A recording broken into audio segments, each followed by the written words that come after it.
Je vous donne la parole. Être invité à cette occasion qui est une fête pour moi de la francophonie. Et je suis là en fait à plusieurs titres. Il y a une dizaine d'années, j'ai eu l'honneur d'être primé à l'Académie française pour le Grand Prix de la francophonie. Donc, à partir de ce jour-là, évidemment, l'OIF, pour moi, est très significatif et j'ai suivi évidemment aussi les informations concernant cette importante institution internationale. Et je suis aussi ici à titre évidemment du doyen de l'Académie Yenching, qui est aussi une faculté à intention internationale, et y compris évidemment des étudiants francophones. D'ailleurs, hier soir, j'ai assisté à un petit club francophone que les étudiants ont constitué simultanément, spontanément, et j'ai été très heureux qu'il y a cette spontanéité, même quand ils sont en Chine.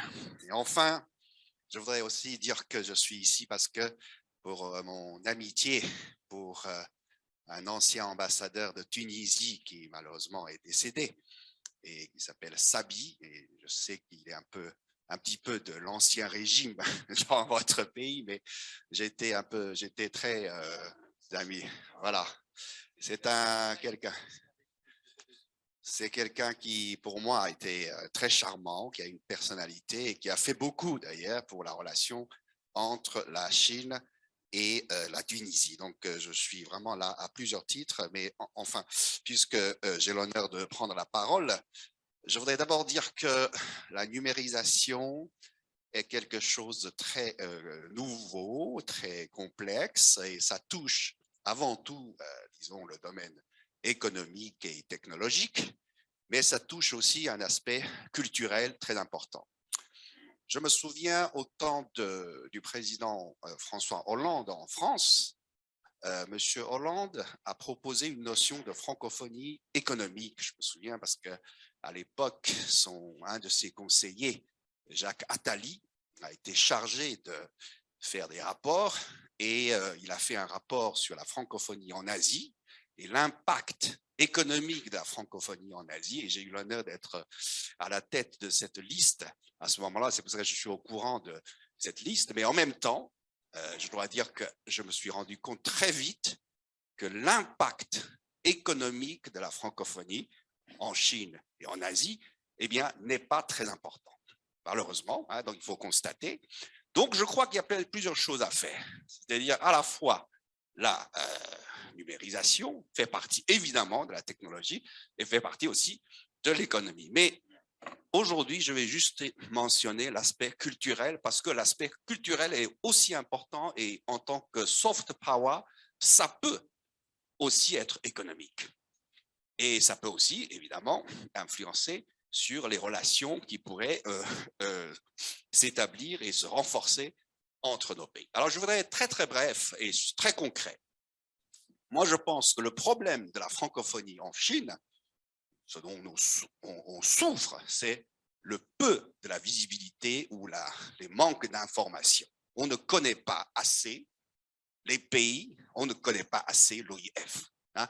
Donc, au temps de la numérisation, moi, je pense que la première priorité, c'est de mieux faire connaître l'OIF, de l'importance, hein, de l'impact, quand on parle de l'impact, d'abord de son existence et de son poids.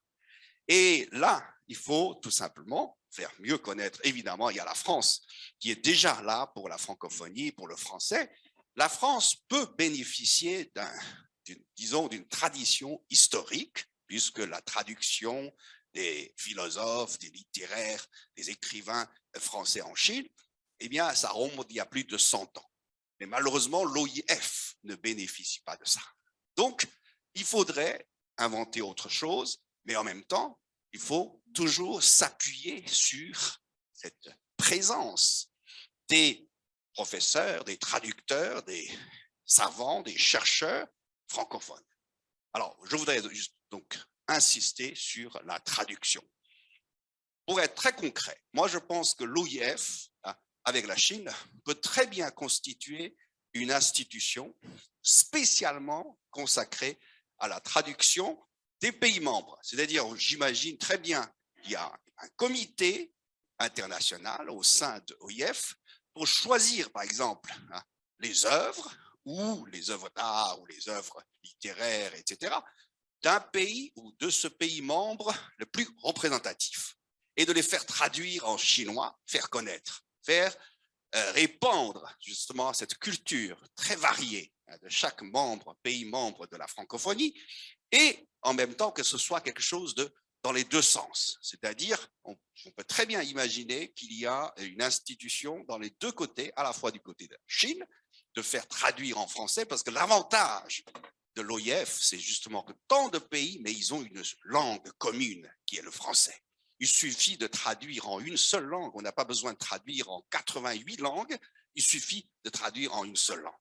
Donc, de faire répandre justement via le français à la fois les diversités culturelles de ces pays membres de l'OIF en Chine et de faire connaître la culture chinoise dans ces pays de l'OIF. Et ça, moi, je pense que c'est quelque chose de primordial parce que sans cette connaissance mutuelle, sans ces informations diffusées, et là, je viens évidemment vers la numérisation parce qu'aujourd'hui, ce n'est pas seulement les livres publiés, eh bien, il y a tant de possibilités de monter des sites, des APP, etc.